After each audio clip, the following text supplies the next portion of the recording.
Koliko je priprave, pa koliko je enega razmišljanja o vlogu, preden ga posnamem, zelo odvisno od vsebine, ki jo pripravljam.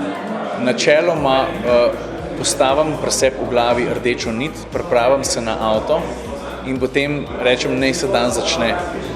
In karkoli se bo vmes zgodil, bo del vloga. In zelo redko grem preračunano v to, mogoče si kdaj rečem, ok, zdaj imam en sestanek, grem na sestanek, pa grem na točno določeno lokacijo, tam posnamem vlog in rečem, za danes je dovolj.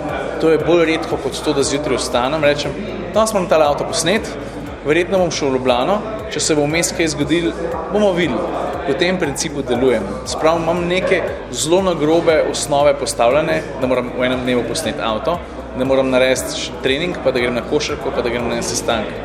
Pol pa naj se zgradi okrog tega. In to je tudi najboljši recept, da vlog izpade organsko, sprav, da izpade neprisiljeno.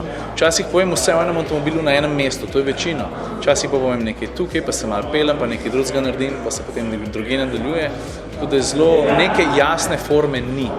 In se mi zdi, da je to najboljši recept, da vse skupaj še vedno deluje lahkotno, pa neprisiljeno.